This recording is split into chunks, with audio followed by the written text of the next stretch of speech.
Hello and welcome to Good Conversations. We're honored to have with us today Dr. Geoffrey Gamble, who has served since the year 2000 as president of Montana State University in Bozeman. Dr. Gamble came to MSU from the University of Vermont, where he was provost and senior vice president. Of interest to our viewers, Dr. Gamble's academic training was in anthropology and specifically linguistics. After receiving his PhD at UC Berkeley, he wrote books and articles on Native American languages, including a grammar of Wik-Chomney, a California native language. He was a professor of anthropology at Washington State University and also served there in academic administration before moving on to Vermont and then to MSU. Welcome, Dr. Gamble. Thanks, Tom. Good to have you here. Well, maybe the first thing to start with is just to say a little bit about what brings you to the area. Yeah, we have a program that we call MSU for a Day, and it's really designed to maybe address one problem or one issue that we see throughout the state. The program is very simple. We take 8, 10, or 12 of our very best faculty members, best teachers, and we go into high schools. We arrange with the high schools to bring in these college professors, and all throughout the day, the college professor will be offering full-fledged college classes to high school students. And what we're trying to do for the top high school students, many of them know that they're going to go on and go to college in some form. But for another group of students, a lot of them are a little uncertain. Should they go to school? And more importantly, could they do it even? And what we try to do is to go in and let those students see what a college class is like, experience the college class with the professor right there. And what we find is a number of those students finally say, you know what, I get it. I can do this. And it provides them the encouragement to go into post-secondary education. And we hope that they'll go anywhere. Come into a Salish Kootenai College, go to Flathead Valley Community College, go to Missoula, go to Bozeman. Continue your education because it's so important to the health and well-being of this state to have an educated populace. So it's our way of reaching out and trying to get a message to high school students. And yesterday, our faculty were in Flathead High all day. The day before that, they had split and been in 2 places. They had been in Big Fork and Polson. Today, they're up at Columbia Falls and Whitefish. So we'll have had 3 days of offering college-level classes in the classroom. And quite frankly, a lot of the students get very excited. One, to be able to understand college-level material, and 2, to get a chance to meet a college professor and realize that this could be their future if they wanted it to be. And you were in Polson, but are you going to be in other schools on the reservation? We're not on this trip. We kind of negotiate with the high schools where they have an ability to accommodate us for the day. We come up to this area about once every 2 or 3 years. It was about 3 years ago that we were up here again. We'll come back again. We think the message is important. This year we'll be up here. We'll probably go to Missoula. We'll probably be in Butte and Billings all throughout the course of the year. Because I'm just thinking that there's been a real concern about recruiting and retaining Native American students in Montana's university system, and wondering if this could be an effective way of going about that. Well, I would hope so, Tom. And as you're already aware, I have both a personal and professional commitment to Native American students. And one of the visions that we've put in front of the Bozeman campus particularly is to work hard to become a university of choice for Native students. We've made some outstanding strides in that respect. We still have more to go, and we have some real success stories, and maybe before we finish today I can share some of those with you.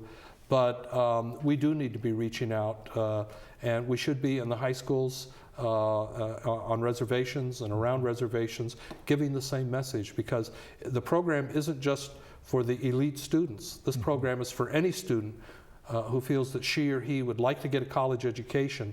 We stand ready to help them achieve that. Wonderful. And tell me a little bit about the classes you held over the last day or two. What subjects and how did it go, and what was the experience like? They're all over the map. We had the chair of our economics department is out offering classes all day. and the high schools and the students got to choose some of the topics. The topic that most of them have chosen is what's going on with the huge financial meltdown worldwide and in the nation, and what does the future look like? And she has been offering classes about what went wrong and how it might get corrected. Excuse me. We have one of our nutrition faculty talking about huge issues around proper nutrition and obesity as a major problem in our nation right now. One of our computer science faculty talking about robotics and computer science. We have Neil Cornish, who's one of the top young astrophysicists in the world right now, talking about cosmology. One of our top genetic researchers, David Sands, talking about genetics and the policy and the history and the future of genetics and as a study. So we offer full-fledged college classes. They go in and grab hold of any major topic and present it in a way that the students find interesting. We have one of our physics professors who teaches most of our freshman physics classes, and he's absolutely incredible. You learn physics without even knowing it, because a lot of it is demonstrations, and the demonstrations are very powerful, very showy, and people enjoy them immensely. And by the time they finish, they all sit back and say, I've learned something about physics. So it's a great teaching mechanism. Wonderful. And have you had any feedback in the years you've been doing this as to, from students who said, when you came into my high school, that inspired me to go on? Absolutely. We hear it all the time. We heard it just 2 weeks ago at our last week, actually, our parent family weekend. we have a freshman student who admitted that wasn't necessarily thinking of coming to university, or at least Montana State. When he was in high school, he accompanied his older brother to Bozeman and sat in on one of the demonstration classes and was so taken by it, has now, and was in physics, has come back, he's now a physics major at the university, and admits that it was that demonstration class that did it for him. Great. And there are a couple ways in which many high school students are kind of wondering whether they can go into college or not. I mean, one is the need for this kind of inspiration, but the other, of course, is financial. And when you go into these high schools, do you also meet with students to kind of let them know about scholarship or loan opportunities? Absolutely. We bring along many of our admission staff, and we have financial aid people available. We walk through scholarship opportunities, student loan opportunities, how to finance a college education. And what's surprising, a lot of students don't realize there is money available. If you need some help in getting to school, we often can find a way to do that. And most students think, well, I won't qualify for a top scholarship, so I won't think about it. But there are other ways. And our goal, if a student's qualified to be at college or university, we want to find a way to help them and help them succeed. So what we need is that first step is the student needs to reach out and say, is there something available for me? And we're right there to talk to them about it. I see. I know that some of the wealthier universities in the country have built up such enormous endowments that they basically say if your family makes under $45,000, $50,000 a year, there's no tuition, no room and board, it's all provided free.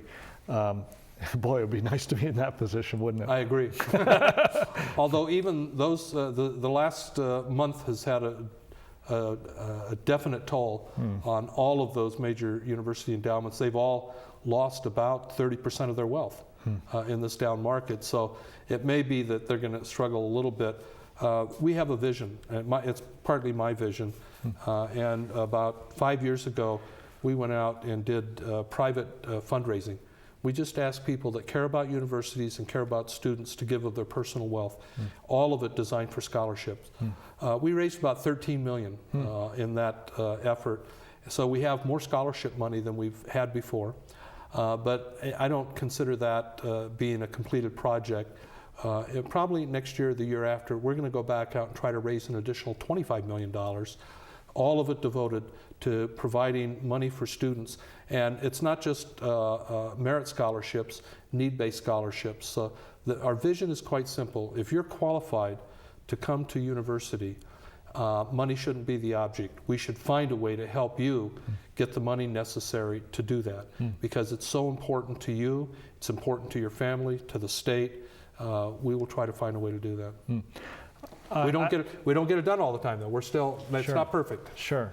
I mean, it's a huge challenge. It's a big challenge. And it kind of ramifies through the society as a whole in many ways. We're recording this interview a week before the November 2008 election, and education's been, a topic that's come up repeatedly through the election, and there are different policies being offered out there. I don't know if you can weigh in about what you think would help the most, but any... Well, Montana's a beautiful state. It's a state that has incredible talent in terms of its people, but it's still, it's an enormous state, but it's a fairly small population. So that means the resource base of the state is going to be constrained, because that population is what generates essentially the resources. So it's a state that has heavy demands on the resources that are available, but I believe has done a very good job. And our current governor, Governor Schweitzer, during the last session, came forward and said, let's do something for the students in higher education. And they put a cap on. They were able to hold tuition to no increase for 2 years. Extraordinary thing to be able to do. And it was helpful. A lot of students were able to benefit from that. Whether the state can continue to do that is really a question of whether they're going to have adequate resources. But overall, this state, while not having a huge resource base, has found a way always to come up with high quality programs, and that's true in higher education. Our funding base is only about 3/4 of what you'd find in some surrounding states, but the quality is double what we see in a lot of the surrounding states. Well, that's interesting to me. I mean, how do you explain that? I just think it's the Montana mentality. I think people find ways to do more with less, and I love being here because it's such a great state in that regard. And we have very talented people. It's a beautiful state, so we attract some of the best talent in the nation. Faculty and staff that could be at Yale or could be at Stanford or UCLA choose to be in Montana because it's a beautiful place, and they're willing to forego some of that salary in order to be at a beautiful place. It's interesting to hear you say that. I mean, and I understand that as a university president, you've got to be delicate about how you speak about legislative matters and funding and so on. But I don't have that constraint. I'll play devil's advocate for a moment. I mean, my impression for a number of years has been the legislature in some ways has kind of nickeled and dimed Montana's higher education system. Is that an unfair characterization? Well, if you say Montana legislature's done it, it's probably unfair. Look around. Every state has done that. I mean, there is no state that could we benefit from more resources? Absolutely. Do I believe it would make a profound difference for the state? You bet. Because I believe having an educated populace is one of the things that can help any state. And we know where there's a higher attainment of education in a state, there's a decrease in corrections, decrease in health and human services. That is, it has a beneficial effect on the whole state, increases the economy. But we're sitting in a state right now where we're going to tighten our belts a little bit, but I'm looking at Nevada that's looking at a 14% budget reduction in both K-12 and higher education, 15% budget reductions in Arizona, budget reductions in California and Washington and Idaho and Oregon. And so I'm not going to complain much. Would I like more? You bet. And we would use those dollars and turn them into real benefit for the state, but we're doing okay. Well, that's good to hear. We're going to take a 1-minute break for our viewers, run a little announcement, and maybe when we come back we can talk about if money was no object, give me an example of one program that would be nice to implement at the university. So to our viewers, please don't go anywhere. We'll be back in 1 minute. And welcome back. We're continuing our conversation with Dr. Geoffrey Gamble, president of Montana State University. And Dr. Gamble, before the break, you were mentioning that you don't really have too much reason to complain about funding from the legislature for MSU. But if unlimited funds were available, there are some things that would be nice to do. So maybe we can pick up there. And let me, I need to clarify a little bit my own position, and I've been consistent in this position since I've been here 8 years. I've never once gone to with my hand out to the legislature saying I need money. I see my job, once the legislature has finished its work and it's established what it considers the best budget it can provide, and the money goes to the regents and they allocate it, my job's then to manage. And I want my campuses to feel that what the legislature and the regents do is the environment under which we do our work. Could we use more money? Absolutely, and we wish we had it. But we do an awful lot with what we have right now. And particularly, I mentioned that we have a vision for working with Indian students. We want to be successful working with Native American students. And we've been working on it. And there's a lot that we aren't doing that we can do. But what we've put in place, we now know, is working pretty well. 2 incredible programs, one in nursing and more recently one in engineering, have proven to be very, very successful in helping Indian students to get into the university, to be supported, to get an education, and to graduate. And we know it's working based on their successes. And there's a number of programs in the College of Engineering around a program called the Empower Program.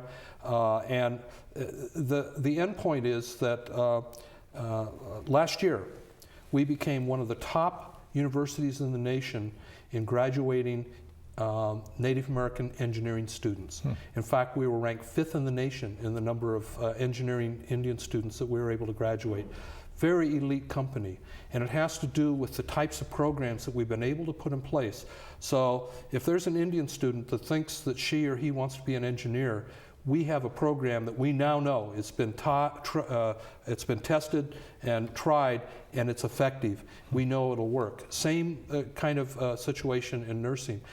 We now know those programs work so well, we want to spread them to some of our other colleges. So if a student wants to be a business major or a chemist, we're going to try those same types of programs in those colleges to make sure we can reach that same success story. And by the way, the 5 universities that are in the top 5, University of Oklahoma, MIT, Oklahoma State, the Naval Academy, and Montana State University.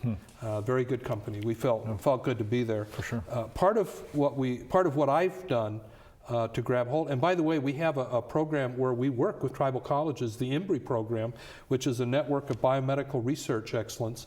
And we're the lead university and have written the grant, but even Salish Kootenai College benefits from this. We partner with every tribal college to help provide some research experience to get students and faculty working in these areas.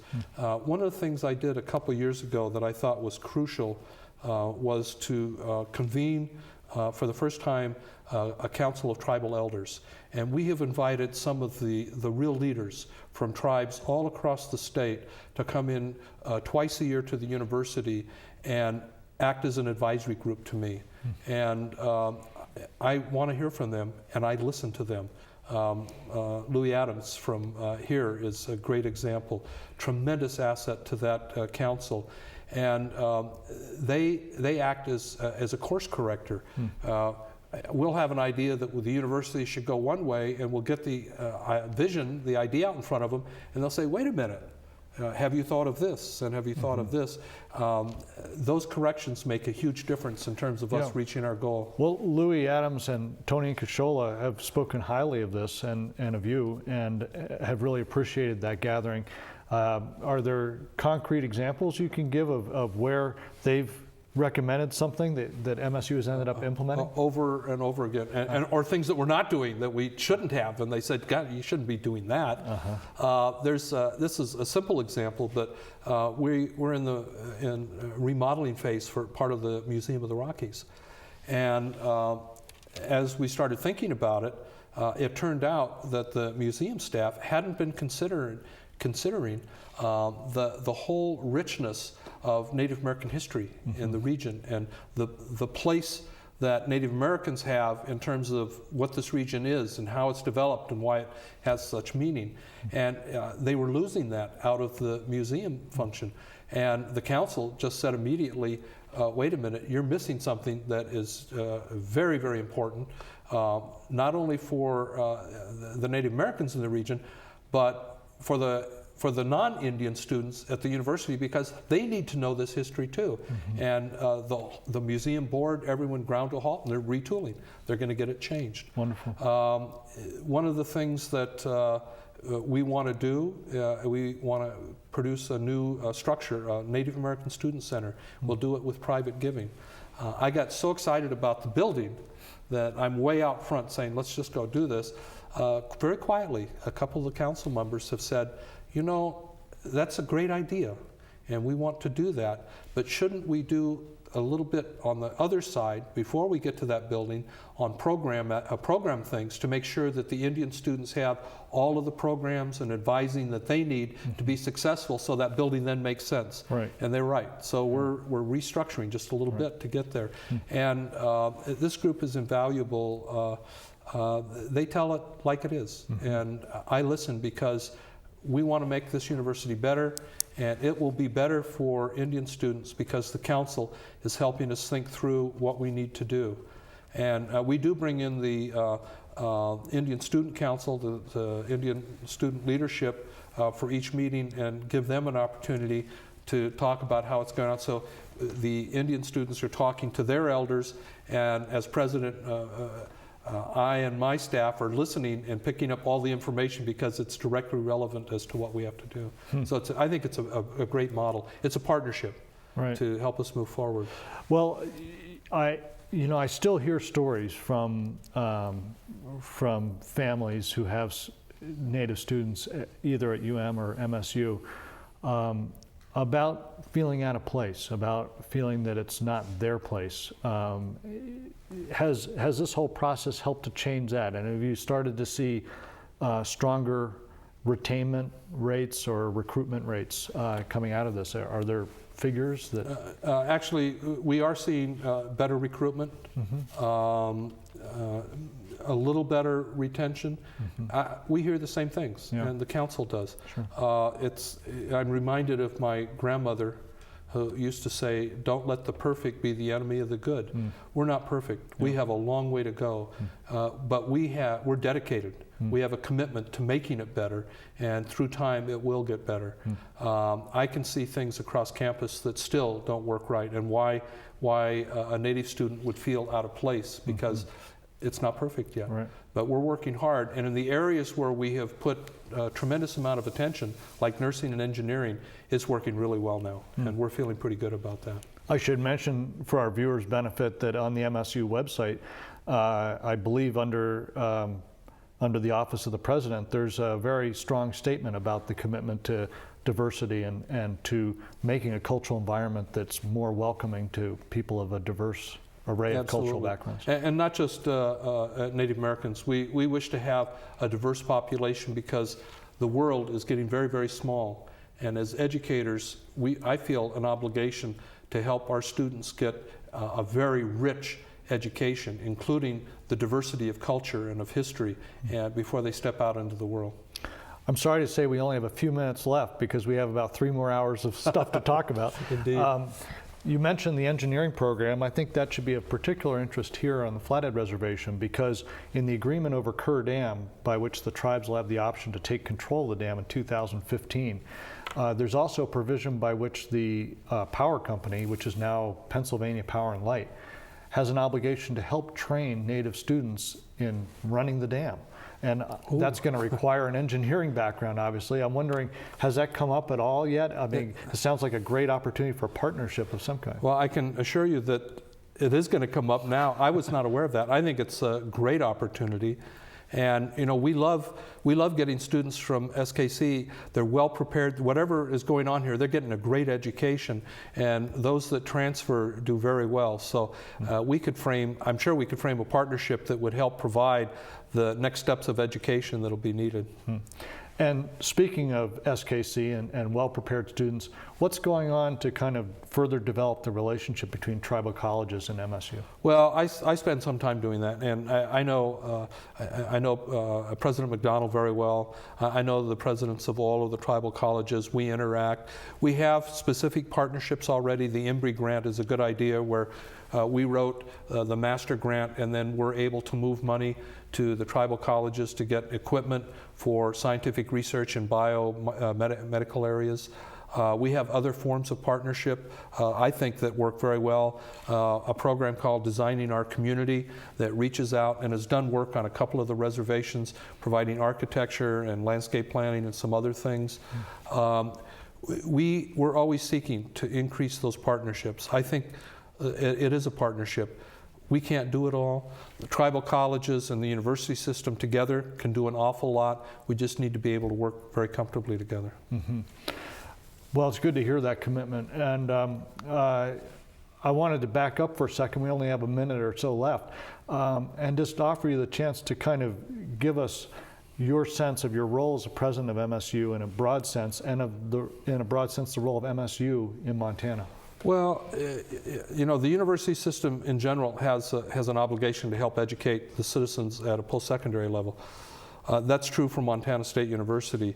As president, I see my job as helping to set the direction, to say, here are some major things that we should be doing. Assemble a team, a leadership team that's capable of implementing and making that happen, and then ensuring that it's being done in a very cost-effective way. I think all of that is happening. What I bring to the mix, I came out of corporate world. I spent 10 years in corporate world in the insurance industry, so I have a very strong business sense. But my own professional development has been in the area of Native American languages and cultures. And that's one of the reasons why we have a strong focus on this campus. That's wonderful. I regret to say we're out of time, because like I say, we have only about 3 more hours of stuff to talk about. Indeed. But it's a pleasure to have you here. Thanks for being on the program. Thank you very much, Tom. Okay. And to our viewers, thanks for being with us. We'll post a website for MSU so you can look into it a bit more yourselves. And until next time, so long.